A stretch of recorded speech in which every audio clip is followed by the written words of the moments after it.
know now. Keep touching.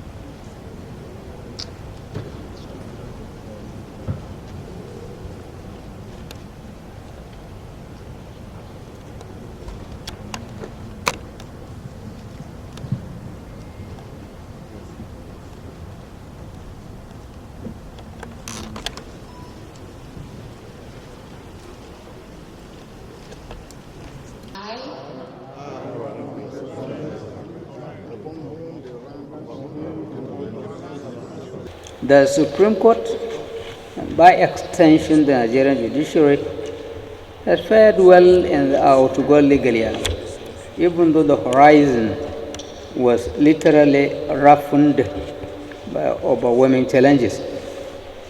The prayers, admonitions, and support of many Nigerians to a very large extent gave us the courage to remain steadfast and resolute in making a memorable impact on the Nigerian judicial landscape.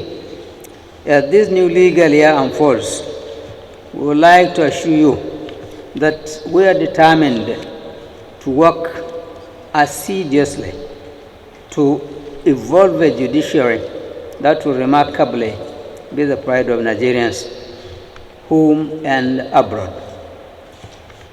As we celebrate this success achieved in the first legal year, we also wholeheartedly felicitate with our eminent legal practitioners who were thoroughly screened, examined, and found worthy in character and the practice to be conferred with the highly coveted rank of Senior Advocate of Nigeria by the Legal Practitioners Privileges Committee.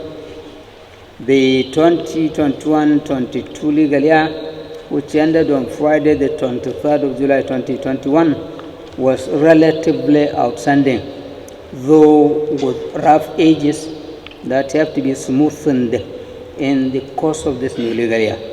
I must say with pride and exhilaration that during the outgoing year, we experienced so many positive, heartwarming developments in the Nigerian judiciary.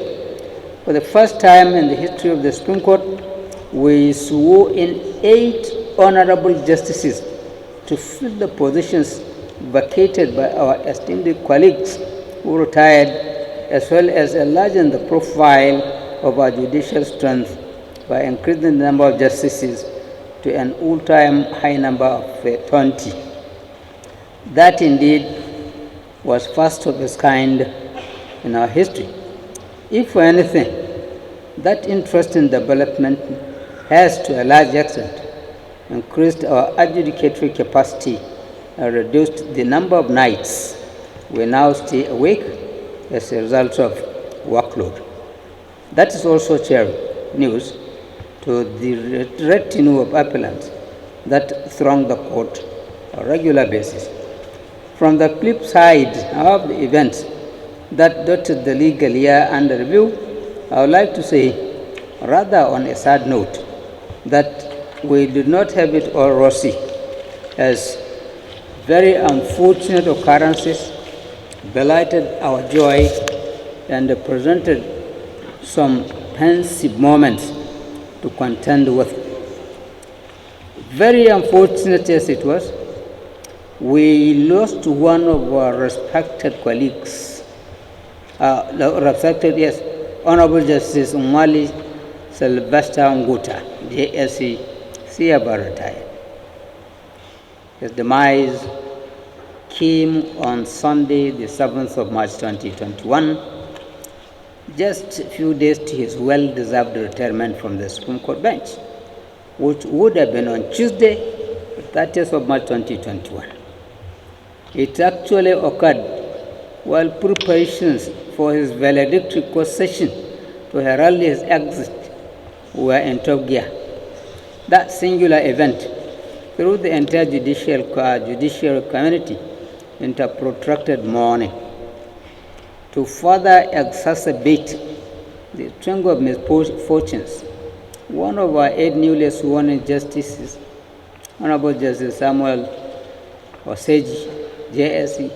also passed on after protracted illness in the wee hours of Tuesday, the 28th of September 2021, precisely 10 months after his elevation to the Supreme Court bench.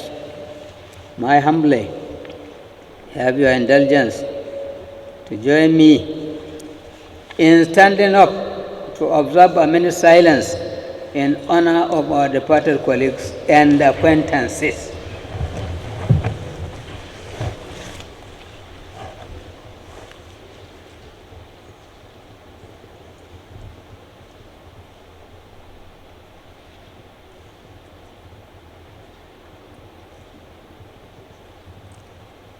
May their gentle soul rest in peace. Amen.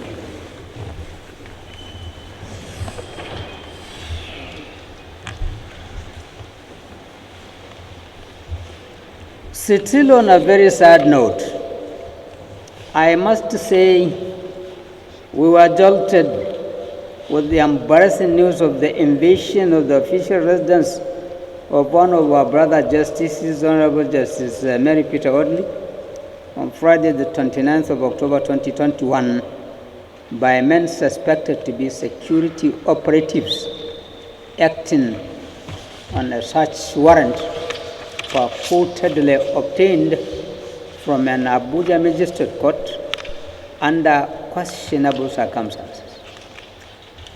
I must make it known to all and sundry that we have had rough dosage of such embarrassments and harassments of our judicial officers across the country, and we can no longer take any of such shenanigans. The silence of the judiciary should never be mistaken for stupidity or weakness.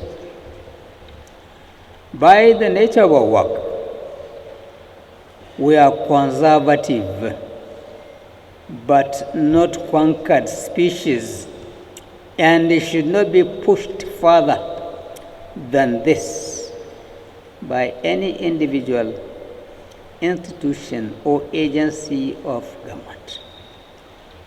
With time, those taking the judiciary as a mere weakling will soon realize that it is from the calmest seas we often experience the fiercest storms.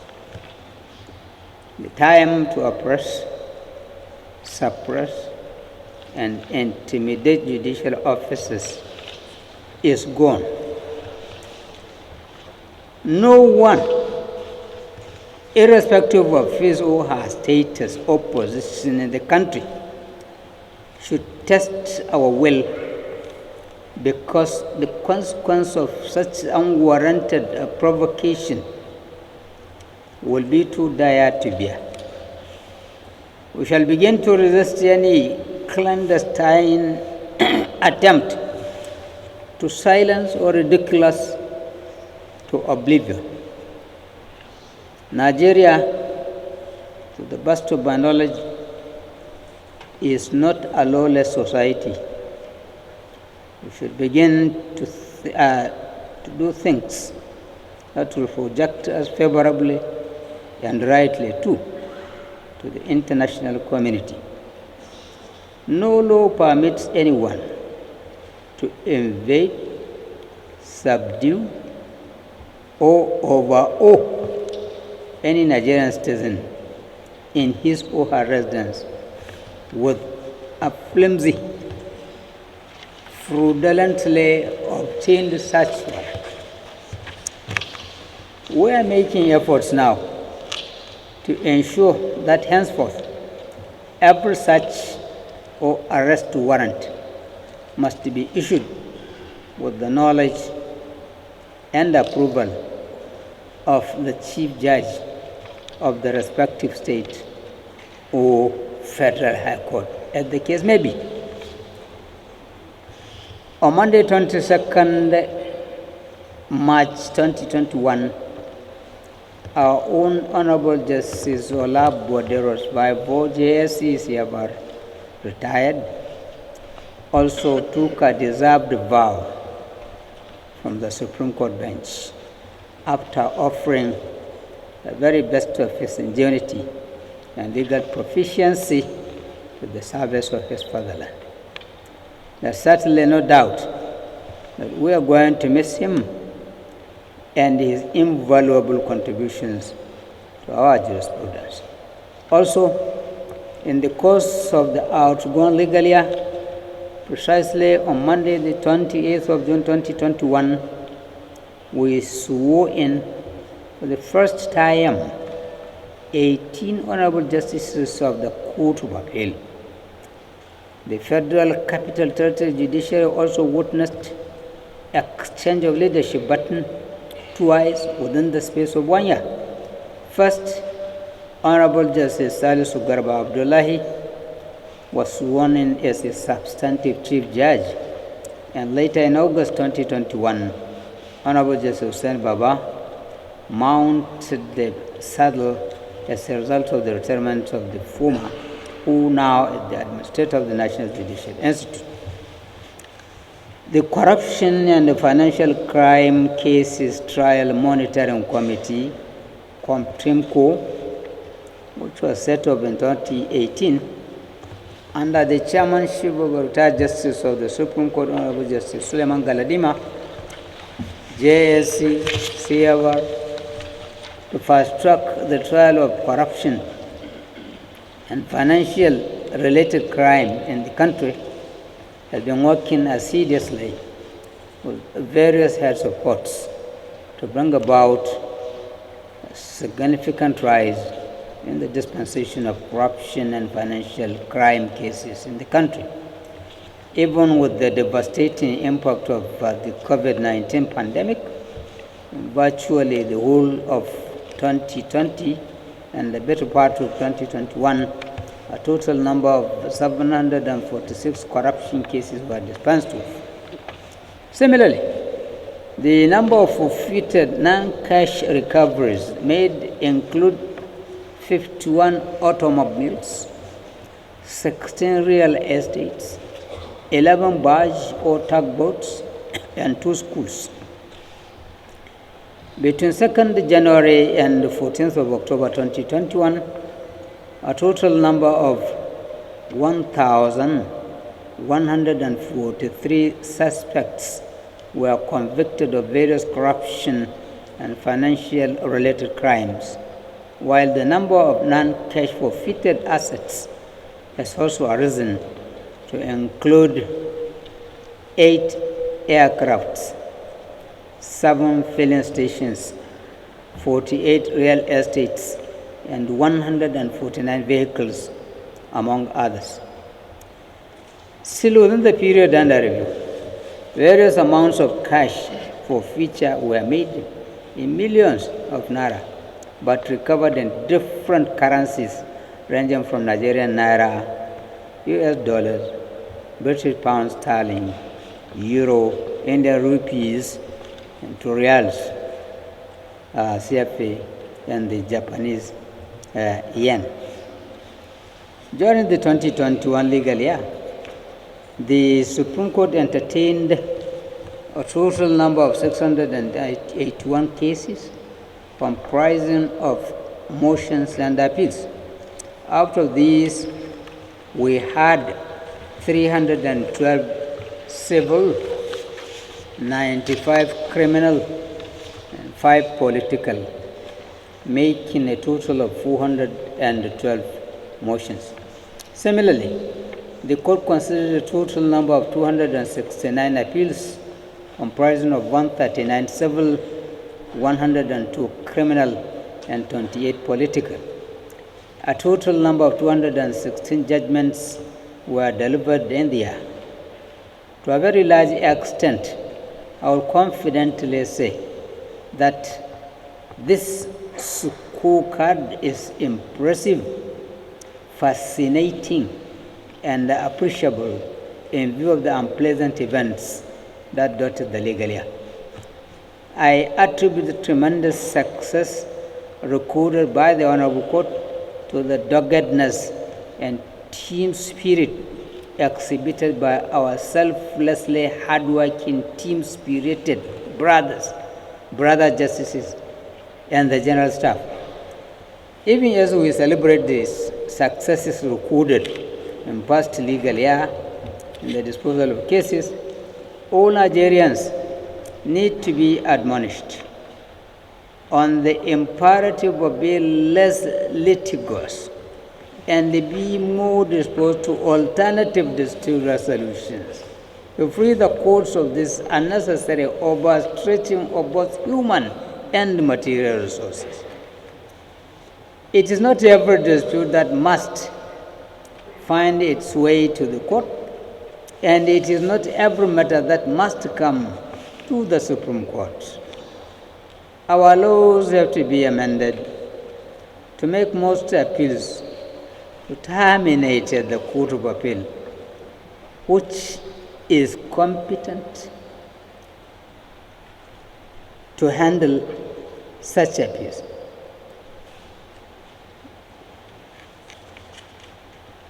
Now, the court is also equipped, that is, the Court of Appeal is also equipped with the right materials and manpower to adjudicate effectively and resourcefully. It has been said at different occasions, within and outside our shores, that Nigerians are the most litigious people on earth.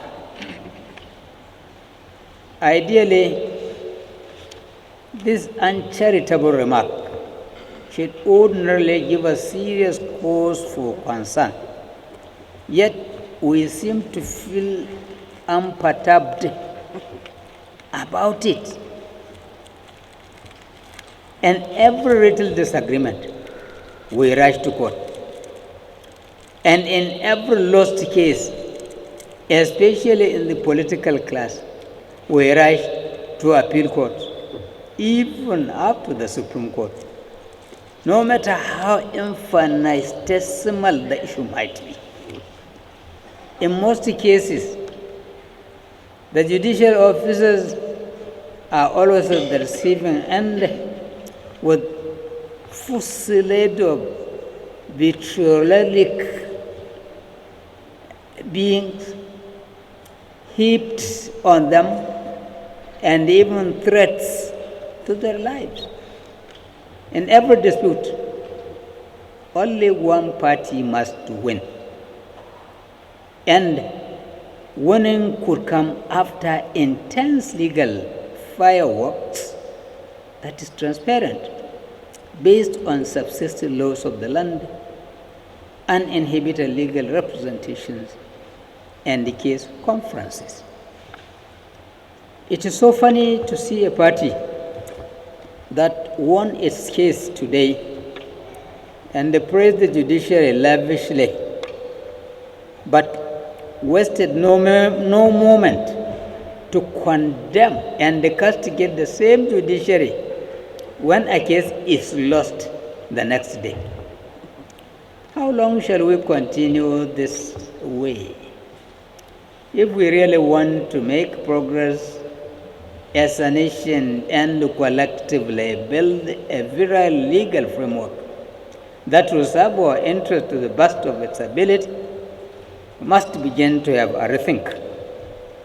We are not only here to celebrate the new legal year, but to equally speak truth to ourselves and also urge ourselves of most of our wrongdoings and misadventures. The agglomeration of these problems and mindset has largely accounted for several appeals that are currently pending in the Supreme Court. On 15th of June 2021, I issued a new practice direction for the Supreme Court to further fast-track the administration of criminal appeals and the quick determination of interlocutory appeals. It is to be cited at the Supreme Court of Nigeria, computation of time and payment of default fees, Josephson strike period exemption, practice direction 2021. It was indeed a moment of felicitation and remarkable joy when the Administration of Criminal Justice Bill, as it was then, was assented to precisely on May 14, 2015. Unfortunately, 6 years down the line, there is really not much to cheer about, particularly in the area of holistic implementation. I must admit that this is indeed a very sad narrative that is not suitable for the ears, to say the least. It's equally sad to note that Nigeria has inadvertently earned a reputation for churning out several laws that are either partially implemented or not implemented at all. The indicating narrative must change from this moment, as I am very optimistic that concerned effort should be made in the bringing to the conference table the various stakeholders in the administration of criminal justice in the country with a view to identifying those notable impediments to the success of most of the laws in the justice sector. It is interesting to note that the administration of criminal justice proposals canvassed a merger of the provisions of the two principal legislations, Criminal Procedure Code, CPC, applicable in the southern Nigeria, into one principal federal act with a view to applying it uniformly in all federal courts across the entire federation, and at the same time reserve the subsisting criminal procedures. Even though we see ACJA as a major boost to the criminal justice system in the country, the effective implementation of its provisions, like I stated earlier, has remained a major cog in the wheel of progress. In one of its provisions, for instance, the Act sets time limit for carrying out investigations, arraignments, and prosecutions of criminal suspects.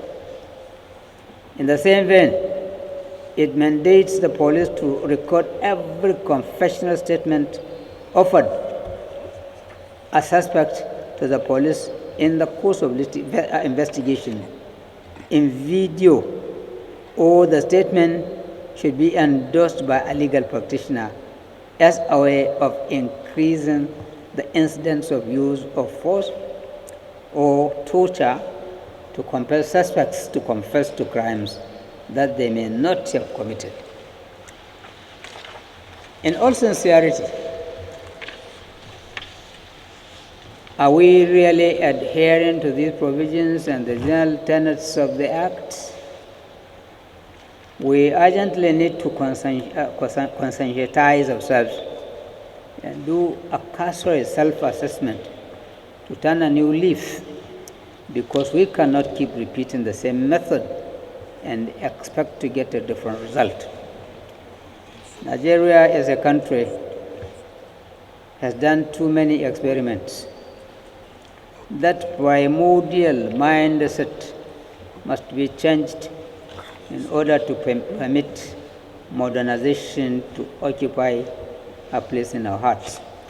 Even with the ACJA, I still will suggest that our entire criminal laws should be thoroughly appraised and updated so that those antiquated aspects that are no more in tandem with modern trends can be changed.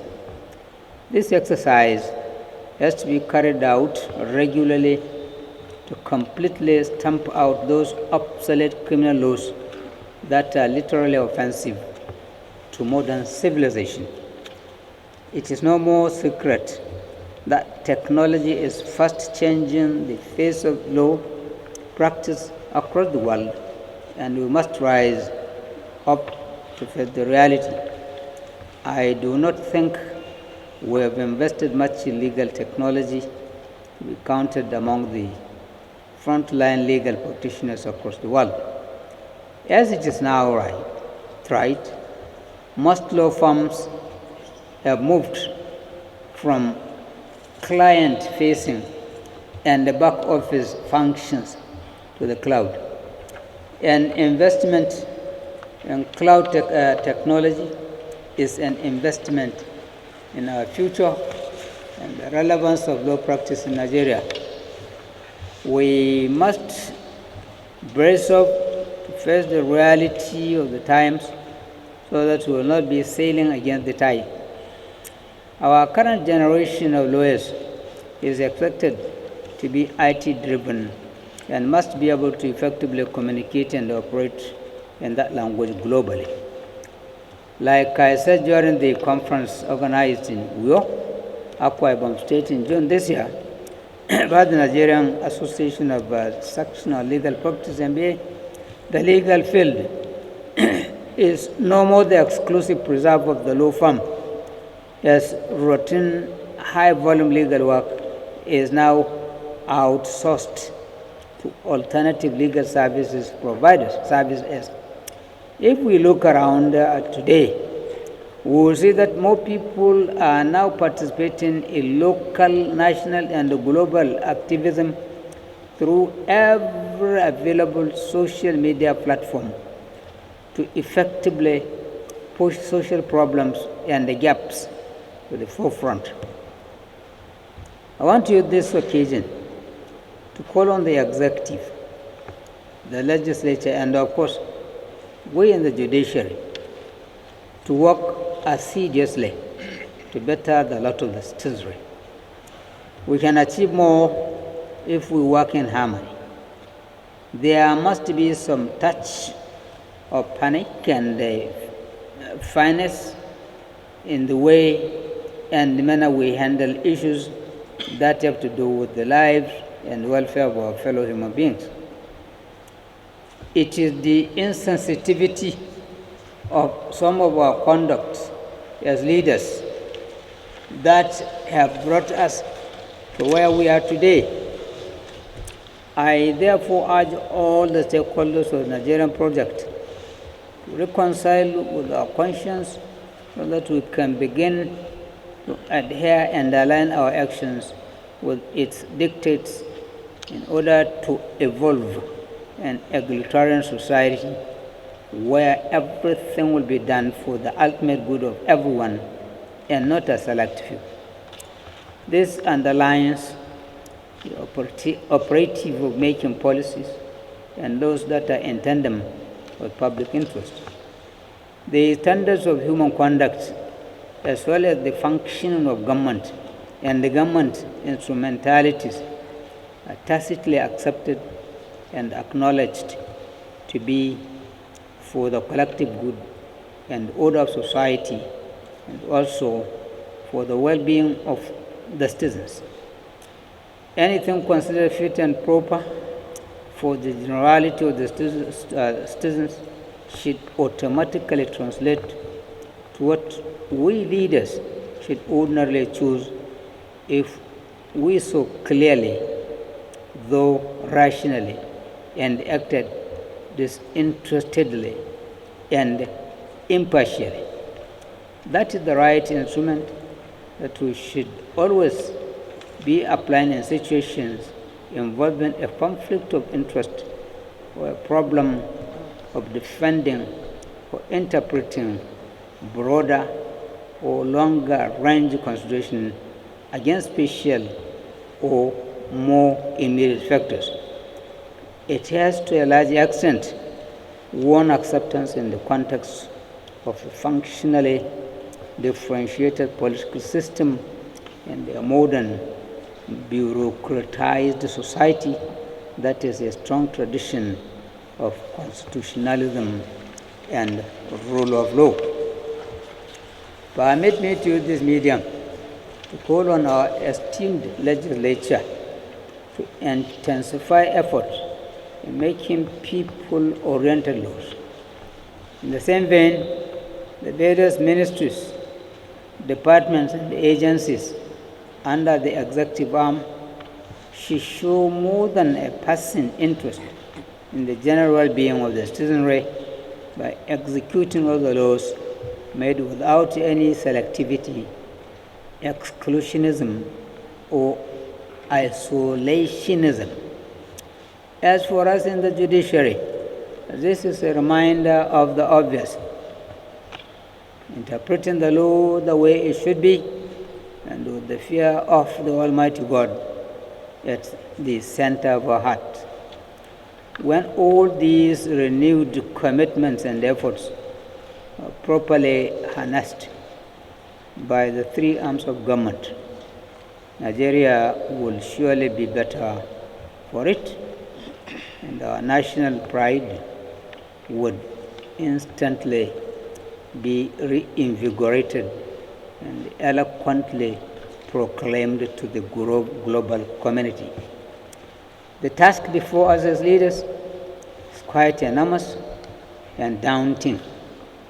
We cannot afford to fail our country, as all eyes are on us to see how well we can help in the managing and even harnessing our obvious differences and put them into something productive and beneficial for all. The time to sit on the fence is over. As it is often said, the risk of doing nothing can never be an ideal option. The future could only be fair to those who have prepared for it. My lords, distinguished invited guests, ladies and gentlemen, I would like to say for the umpteenth time that the rank of Senior Advocate of Nigeria comes with immense prestige and greater responsibilities as well. Those conferred with the rank automatically become members of the inner bar and revered apostles of the Temple of Justice. It is an honor to conferee. It is an honor no conferee can afford to take for granted. The Legal Practitioners Privileges Committee painstakingly screened and meticulously assessed all the documents submitted by the applicants before arriving at its decision. Even though there is no human system that could be adjudged as infallible, at least concerning the efforts put in place by the committee, I can beat my chest and say boldly that they have done an excellent job. Thanks for checking out Symphony on YouTube. Please be sure to subscribe and like our videos for updates.